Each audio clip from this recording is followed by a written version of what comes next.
حجاج بن یوسف کے دربار میں ایک مقدمہ آیا، اور مقدمہ یہ تھا کہ حجاج بن یوسف کی دربار میں ایک عورت اور اس عورت کا خامند، اس عورت کا بھائی اور اس عورت کا بیٹا قتل کے مقدمے میں لایا گیا۔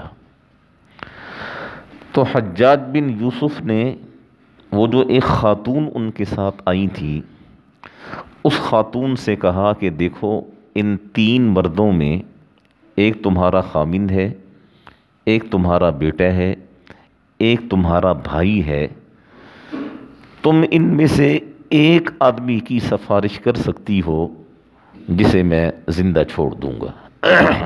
تمہارا دل چاہے خامند کو بچا لو، تمہارا دل چاہے اپنے بیٹے کو بچا لو، تمہارا دل چاہے اپنے بھائی کی سفارش کر کے اس کو بچا لو۔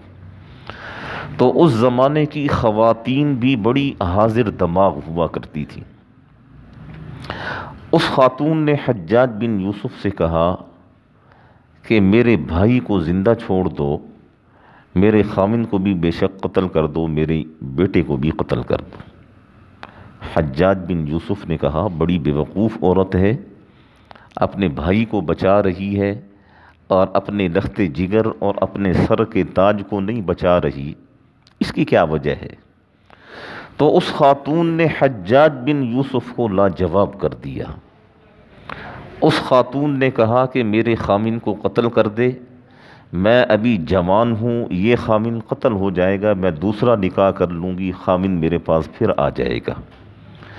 میرے بیٹے کو قتل کر دے، میرا خامند زندہ رہے گا، اللہ ہمیں اور اولاد دے دیں گے، لیکن یہ میرا بھائی تو ایک ہی ہے، نہ میری ماں ہے نہ میرا باپ ہے، میرے بھائی کو اگر تو قتل کر دے گا تو پھر میں بھائی کہاں سے لاؤں گی؟ خامند بھی آ جائے گا، بیٹا بھی آ جائے گا، بھائی میں کہاں سے لاؤں گی؟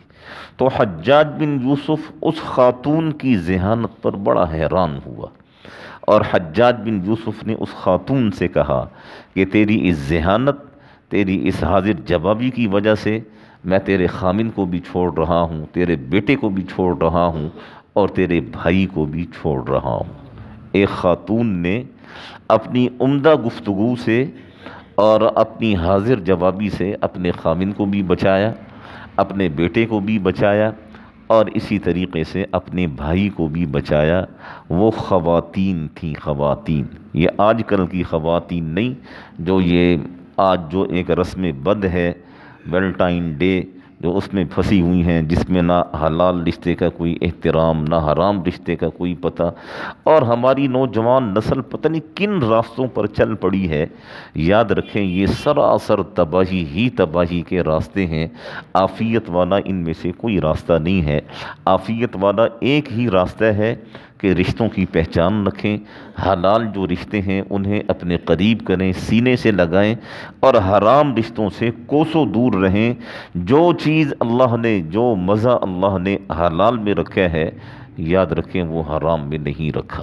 اس لیے ہمارے علماء کرام فرماتے ہیں، اور احادیث مبارکہ بھی اس چیز پر شاہد ہیں، آپ صلی اللہ علیہ وسلم نے فرمایا نکاح کو رواج دو، نکاح کو آسان کرو۔ ہم نے نکاح مشکل بنا دیے، زنا آسان بنا دیا۔ یہی وجہ ہے کہ معاشرے میں بڑی خرابیاں جنم لے رہی ہیں۔ تو ایک عورت کا معاشرے میں بڑا کردار ہوا کرتا ہے، شرط یہ ہے کہ عورت سمجھ بوجھ والی ہو، اور اللہ جل شانہ کی طرف سے اس نے ذہانت کا ایک وافر حصہ اس نے پایا ہو۔ حضرت عائشہ رضی اللہ عنہا ایسے تو نہیں، آپ صلی اللہ علیہ وسلم نے ان سے چھوٹی عمر میں نکاح فرمایا، اس لیے کہ حضرت عائشہ رضی اللہ عنہا بڑی حاضر جواب اور بڑی ذہین فتین عورت تھی، اور خواتین کے یہ جو گھریلو مسائل ہیں یا خواتین کے ذاتی مسائل ہیں، ان کا بہت بڑا حصہ جو دین ہے وہ حضرت عائشہ رضی اللہ عنہا سے مروی ہے، اور حضرت عائشہ رضی اللہ عنہا نے وہ امت تک پہنچایا ہے۔ دعا فرمائیں اللہ جل شانہ ہم سب کو صحیح معنی میں سمجھنے کی، صحیح معنی میں عمل کرنے کی توفیق نصیب فرمائے۔ بسم اللہ الرحمن